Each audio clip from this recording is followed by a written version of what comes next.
15वां अध्याय। गृहपति को शिवजी से वर प्राप्ति।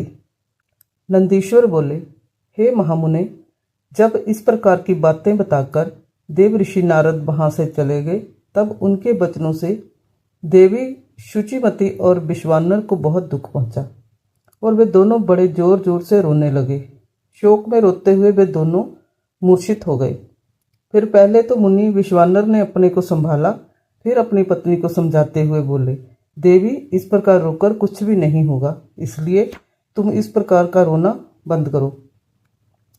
फिर वे दोनों अपने पुत्र गृहपति को ढूंढने लगे। उस समय उनका पुत्र घर से बाहर था। जब वह वापस आया तो अपने माता पिता को इस प्रकार रोता हुआ देखकर उनसे पूछने लगा कि आप इस प्रकार क्यों रो रहे हैं। अपने पुत्र के इस प्रश्न को सुनकर देवी शुचिमती ने गृहपति को अपने गले से लगा लिया और रोते हुए ही उसने नारद जी द्वारा कही गई बातें कह दी। जय सुनकर गृहपति तनिक भी विचलित नहीं हुआ और अपने माता पिता को समझाने लगा कि आप इस प्रकार दुखी ना हो। मैं मृत्यु विजयी शिव मंत्र को जपकर मृत्यु से अपनी रक्षा कर लूंगा।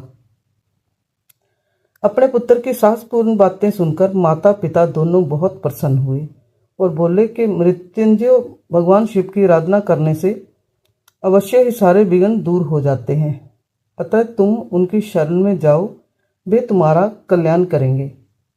अपने माता पिता से आशीर्वाद लेकर बालक गृहपति काशी चला गया। वहां उसने स्नान के पश्चात शिवलिंग के दर्शन किए।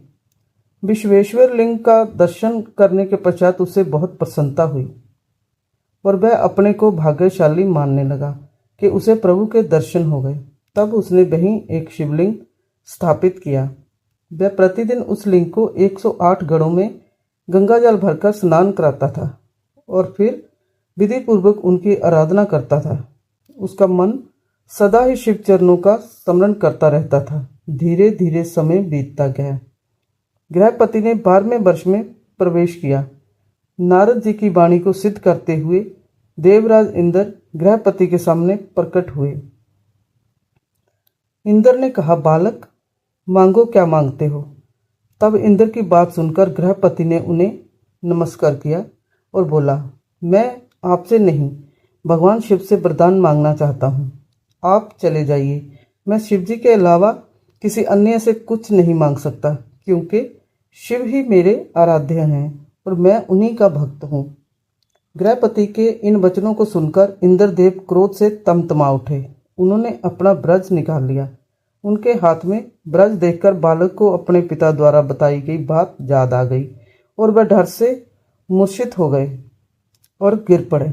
यह देखकर भक्तवत्सल भगवान शिव देवी पार्वती सहित तुरंत वहां प्रकट हो गए। जैसे ही उन्होंने गृहपति को छुआ, वह उठ खड़ा हुआ। अपने सामने साक्षात भगवान शिव और माता पार्वती को पाकर वह रोमांचित हो उठा। उनका रूप करोड़ों सूर्य के समान प्रकाशित हो रहा था। इस अद्भुत रूप को देखकर गृहपति मंत्रमुग्ध हो गया और दोनों हाथ जोड़कर देवादि देव महादेव जी की स्तुति करने लगा। तब भक्तवत्सल भगवान शिव ने हंसते हुए कहा, हे बालक, मैं तुम्हारी इस उत्तम तपस्या से बहुत प्रसन्न हूँ। मैं तुम्हारी परीक्षा ले रहा था। मैंने ही इंद्र को तुम्हारे पास भेजा था। तुम अपनी परीक्षा में सफल हुए हो। तुम्हें डरने की कोई आवश्यकता नहीं है। तुम्हें कोई नहीं मार सकता। तुम्हारे द्वारा स्थापित किया गया मेरा जय लिंग संसार में अग्निश्वर नाम से विख्यात होगा और इसके तेज के आगे कोई ठहर नहीं पाएगा। जय अग्नि और बिजली से रक्षा करने वाला होगा। इस लिंग की पूजा करने वाले को अकाल मृत्यु का भय नहीं होगा।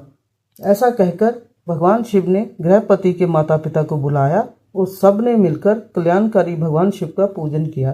तत्पश्चात शिव जी उसी अग्निश्वर लिंग में समा गए।